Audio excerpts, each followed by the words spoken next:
Hey everybody, welcome to Monday. Quick boss fight update before we dive in.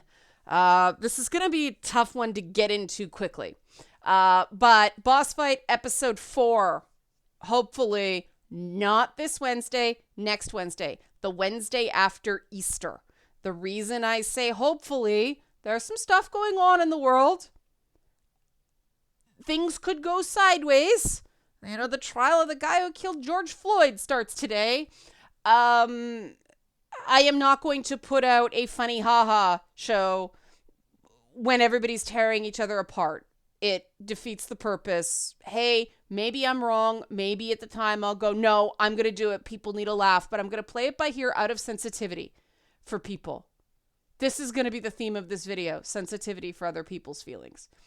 If you appreciate that, because there's no money in that, help support this channel. Become a monthly patron, patreon.com/LeannaK. You can make there be money and empathy. Okay, so we're talking 6 Days in Fallujah. A video game that has had a really tortured development history. It was originally going to be distributed by Konami. Konami canceled it after initial outcry in, I think, 2012. Now they're trying again, releasing it as an indie game. The developers clearly believe in this title. There is a very vocal group of detractors of the game that want to see it not released.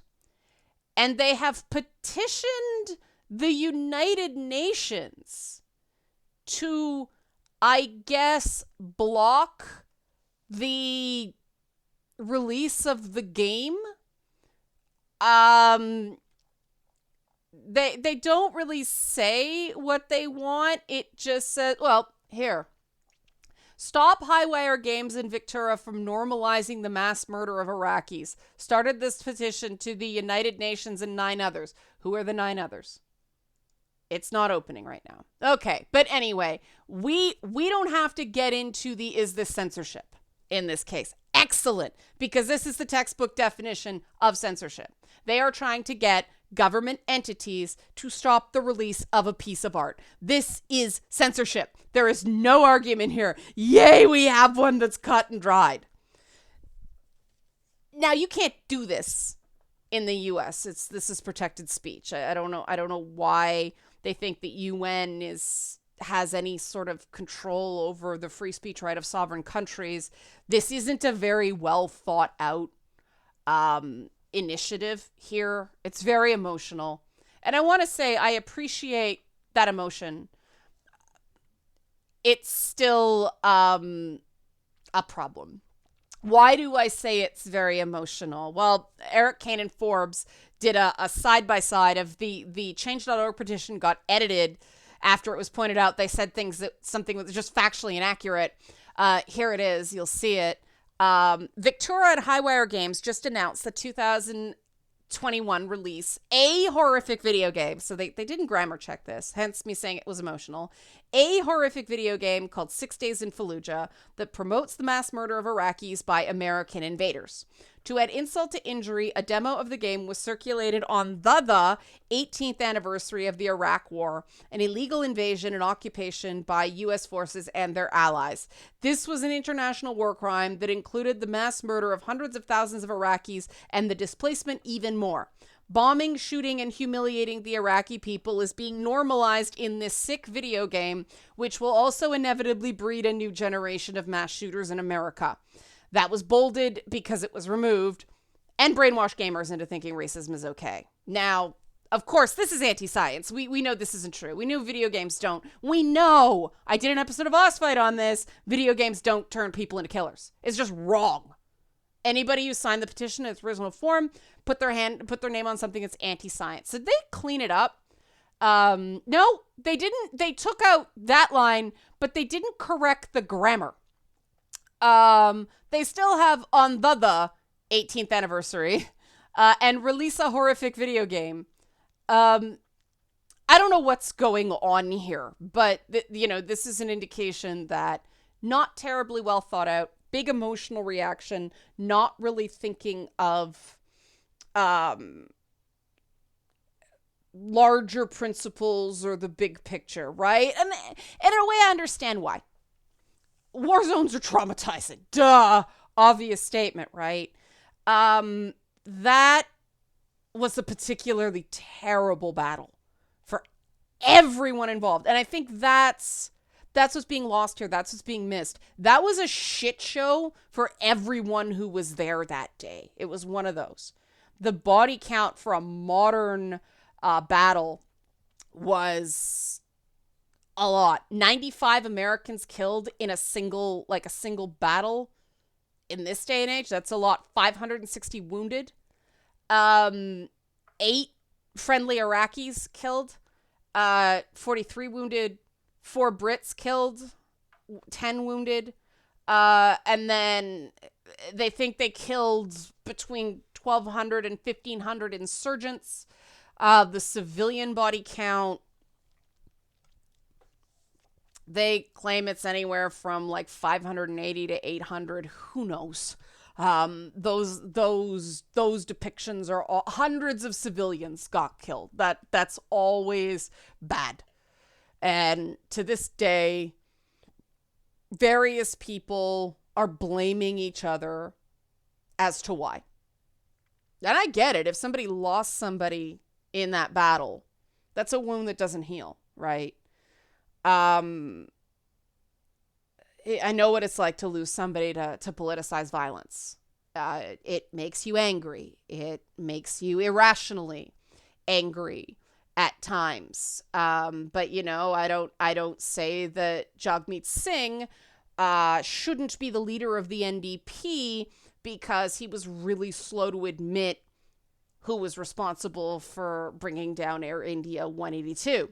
So, you know, my friend was on that plane and most of her family. So, I speak from some experience here. You can't be an authoritarian. You can't strip someone of their rights because you feel dehumanized by something. That makes you no better. Now, it gets into this argument of, is it worthwhile art? Does it deserve to exist? Well, you know, the U.S. Supreme Court dealt with that in, you know, at least in the U.S., it's protected speech. Problem solved. They can release the game.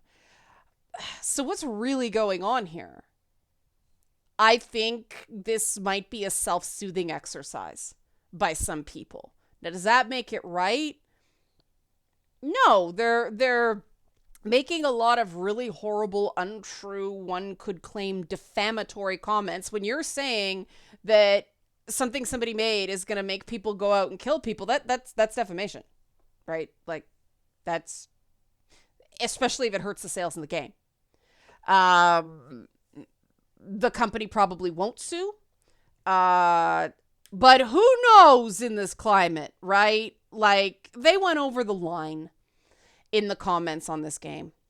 They said things that were inaccurate about the game, inaccurate about the trailer, inaccurate about the effects of video games, especially when it comes to violence.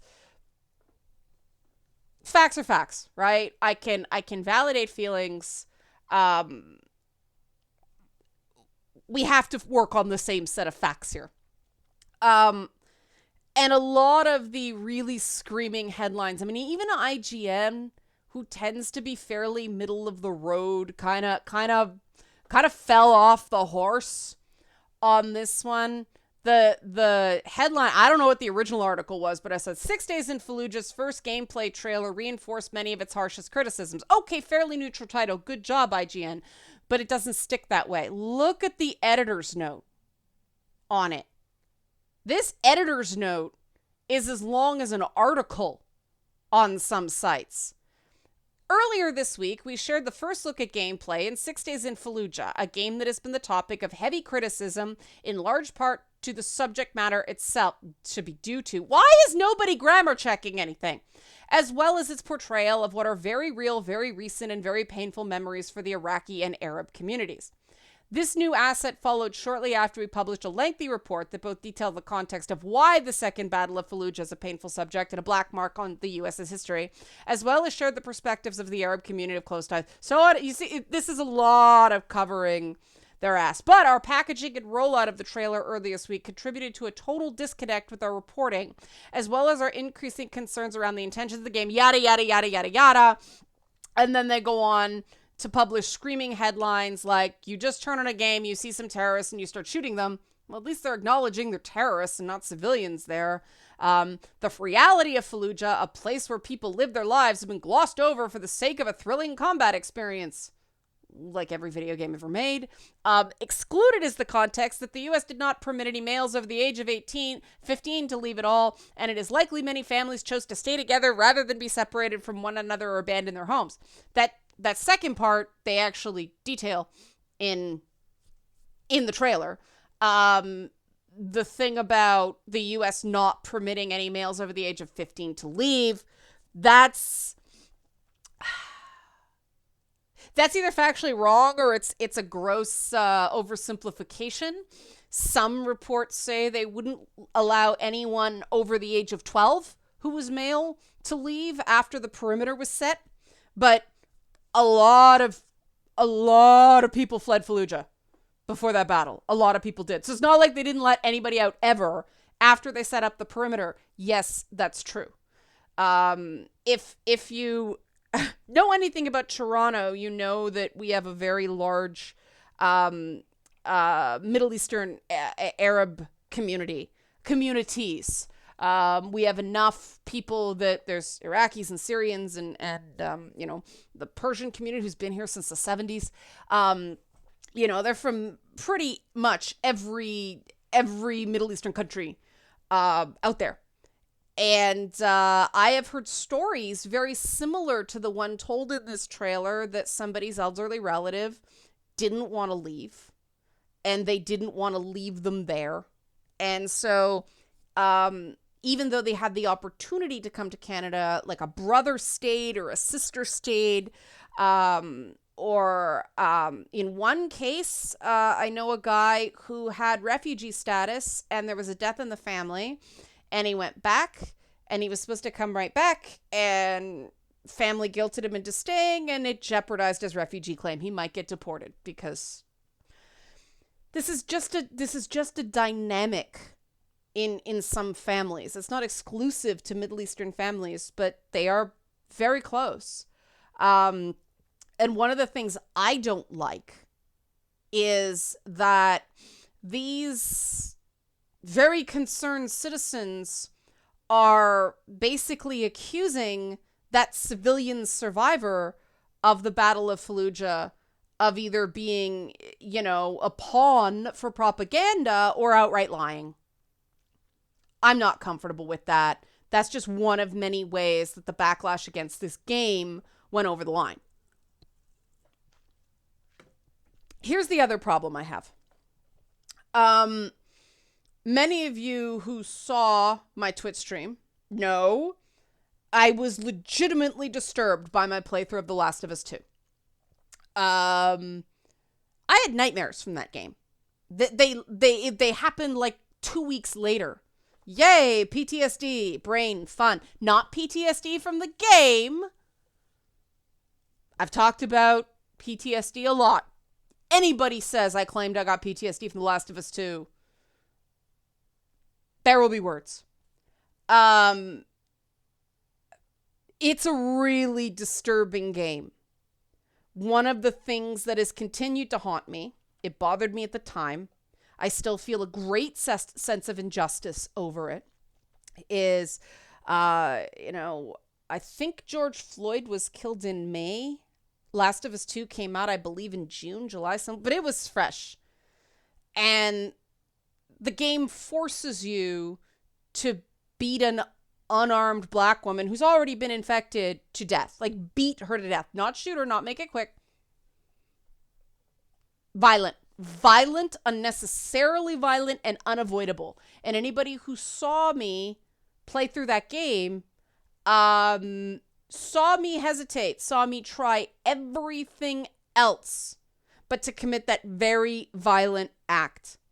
And I'm actually shaking a little, like, oh my God, Leanna, it's a video game. I don't know what it was about it. It messed me up. And then, of course, there was the dog. But that was so ham-handed that that didn't bother me as much. It also didn't bother me as much because a lot of people complained about the dog.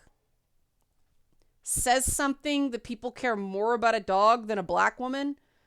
And the thing that bothered me more than anything is that people justified killing, I forget her name. I want to say Nadine, but she insulted Joel.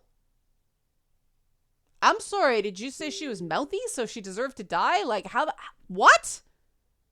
What?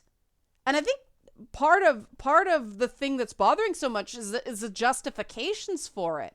What the heck? Why has there not been more not cool about that? And then all the other numerous things that were not cool about the torture porn that was that game. You notice at no point did I say the game shouldn't exist. I give the game the right to exist.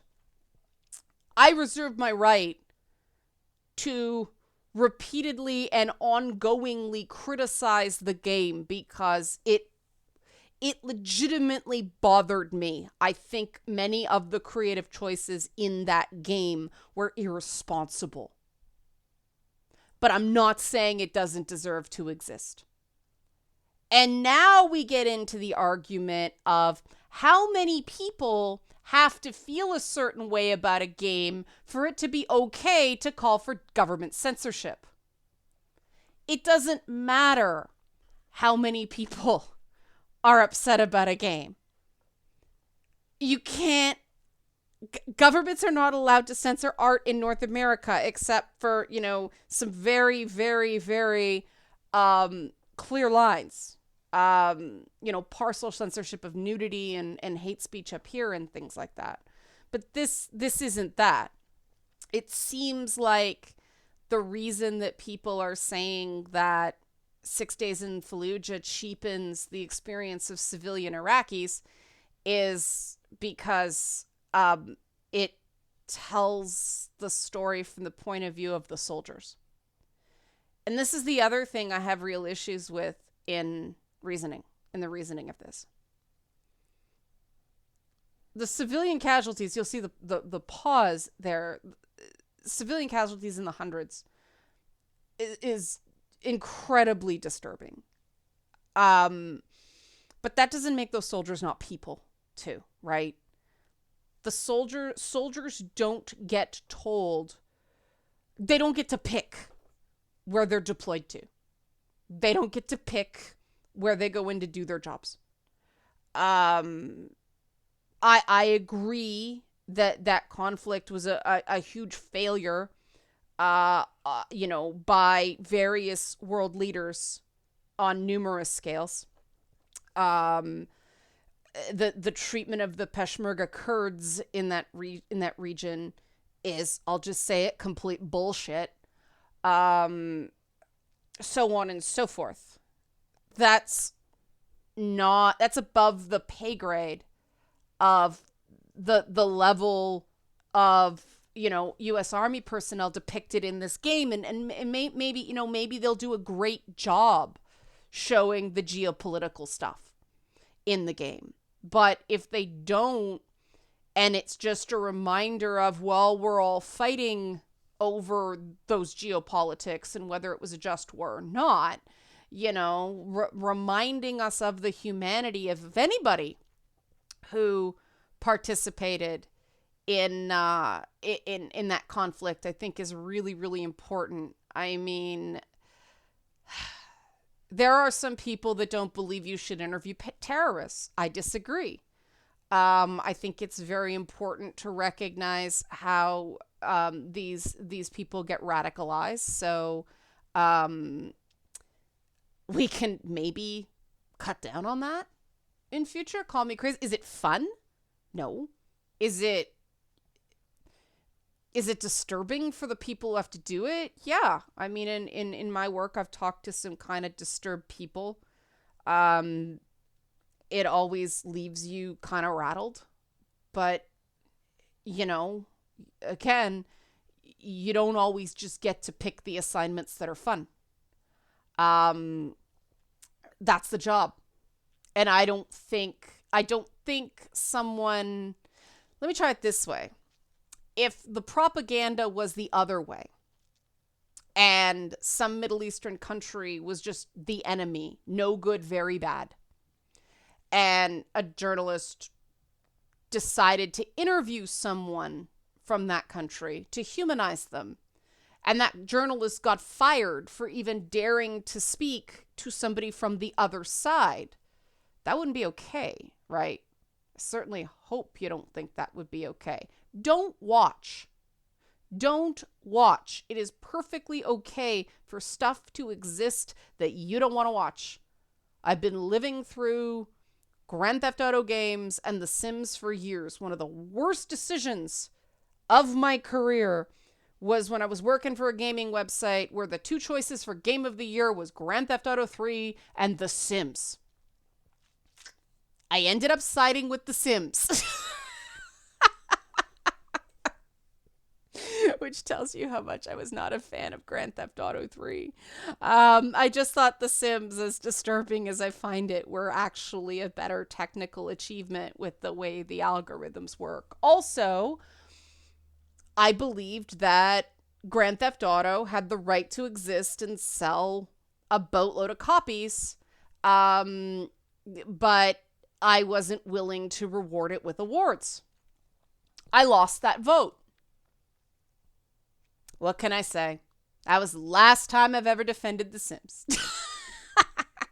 But, like, that's just a tangent that, I practice what I preach. I am not a big fan of the Call of Duty games. I am, and that doesn't mean I think they're bad games. I'm just not a fan, I had real issues with paying for a 6-hour campaign because I don't play multiplayer with strangers. So I don't buy the games. They're not my thing. And 6 Days in Fallujah will probably very much be not my thing, though I'll probably end up playing it for Twitch if there's enough interest. There's a huge gulf between criticizing a game and saying it should never be released. And I know it's a broken record to say that, you have to defend the rights of people with whom you don't agree so that the rights of people you do agree with are protected. But I think that's the wrong way to think about it. We don't think about this thing as, oh, we'll get something out of it at the end, right? That's how you determine ethics. It's consequentialism. No. Rights are rights. Rights are not a sometimes food. Rights are rights. You defend somebody's rights because they're rights. And we live in an age where people don't seem to get that. Whether it's free speech rights or voting rights, or, even the right of people to live unaccosted and with dignity.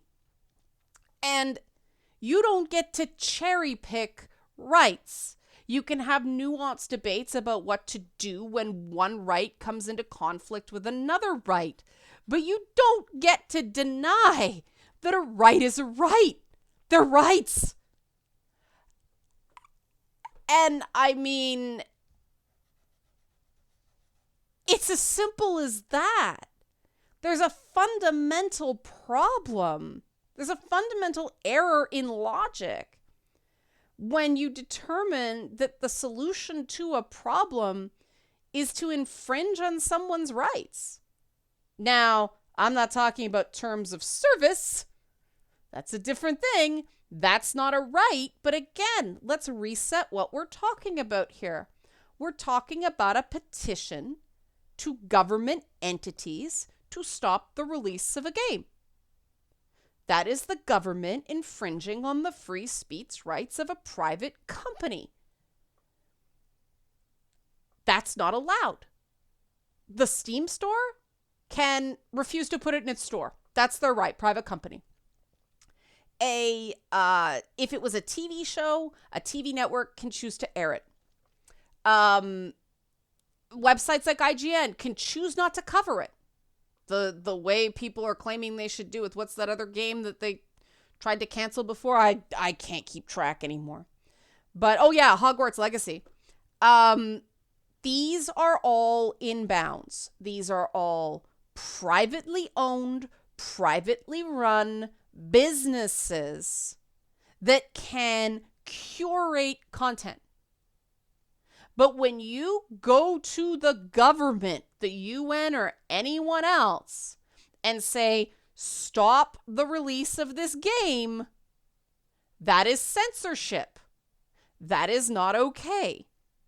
What I wish people would do is get a press copy. Insist that the game be provided to the press before release. None of this bullshit, we're going to hold review copies until the game's already out because then we'll cash in on hype.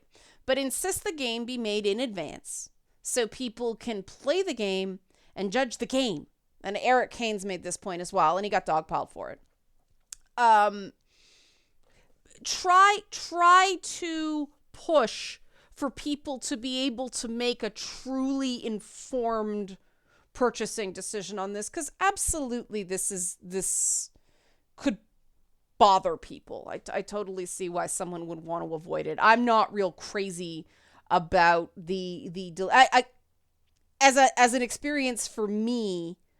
I think it, I wouldn't play this game alone on Twitch. I've got the chat to sort of hold my hand proverbially, but I wouldn't play this game alone because of that, stuff jumping out at you behind doors and stuff like that. Just, people with PTSD shouldn't do that. I have got myself asymptomatic. I want to stay that way. But that's a far cry from saying that a product like this shouldn't exist. I mean, I don't play Five Nights at Freddy's for the same reason, right? Because I just want to punch that freaking bear. That's what happens to me when when I get a jump scare. It's instant. It's faster than thought. I almost clocked a guy in a VR experience down at the rec room. My buddy's birthday. There was a jump scare at the end of this steampunk horror experience, and I actually swung at the ghost and almost, because it's like, all right, we're done after the last jump scare. I almost clocked the guy, taking the VR headset off of me. True story. We're doing a lot of sharing on this video. And the reason I'm sharing so many personal experiences is in this video is because I want to be clear. This isn't just an intellectual exercise for me. I understand what it's like to get triggered by stuff. I understand what it's like to feel very deeply dehumanized by how something's handled. I understand what it is to be really, really disturbed by something. I speak out. I make my feelings known. I lodge my disagreement. I don't say it shouldn't. You go back when I was like 20 something, I probably said it a few times. But not now. I've learned, one of the things I learned is, from, people who have been around checking me and going, no, let's talk about this.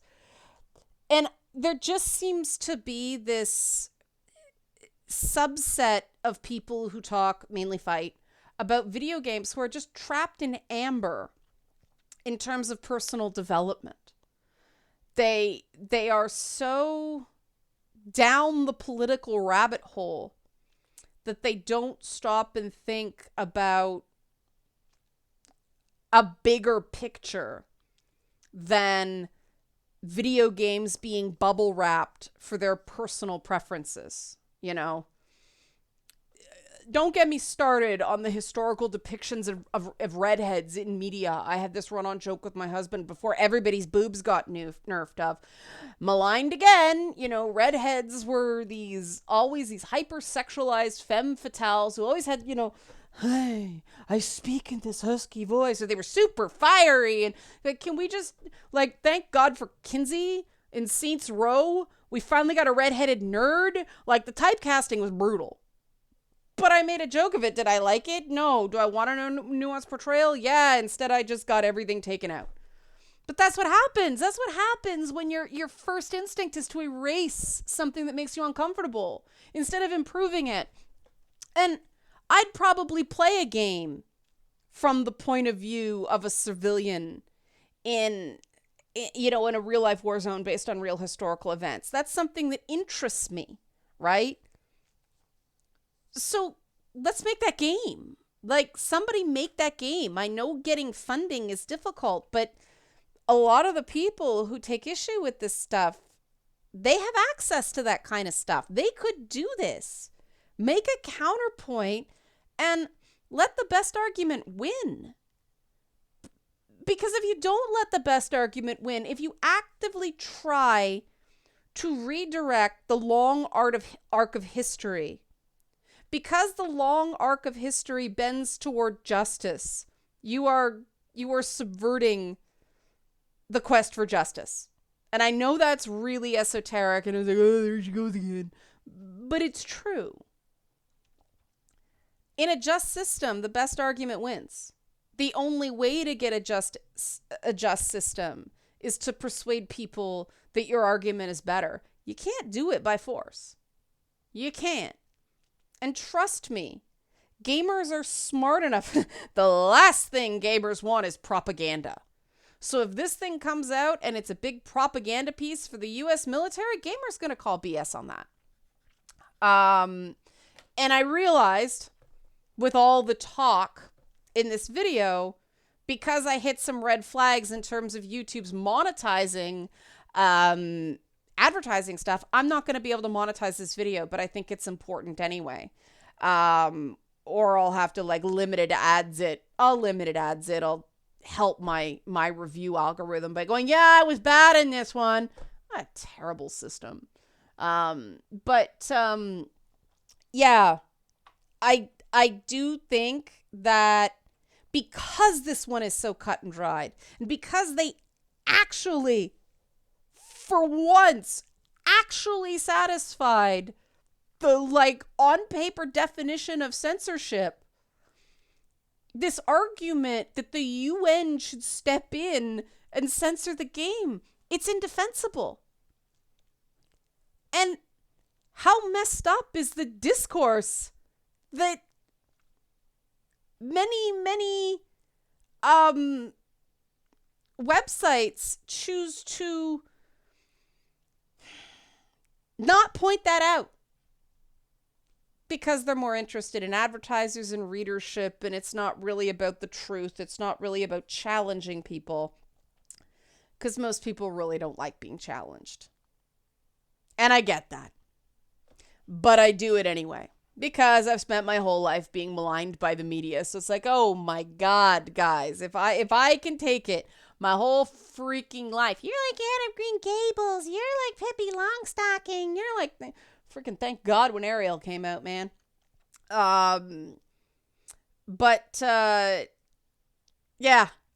it's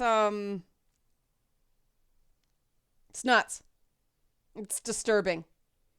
But apparently in this industry, some people are allowed to be disturbed and get heard.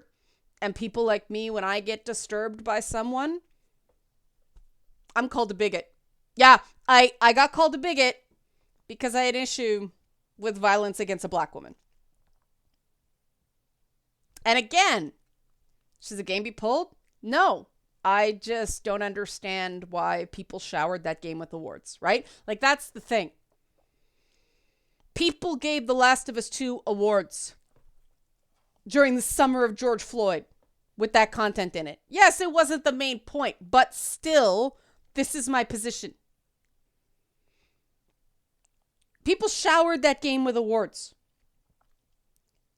And now, because they see a particular coding that they didn't see in that game, all of a sudden they're taking a completely different perspective. That's not justice. That's bias. Okay? Okay. Again, I'm going to take a beating on revenue for this. So if you like this sort of content, help support this channel. Become a monthly patron. Please become a patron so I can keep doing stuff like this. Thanks for watching.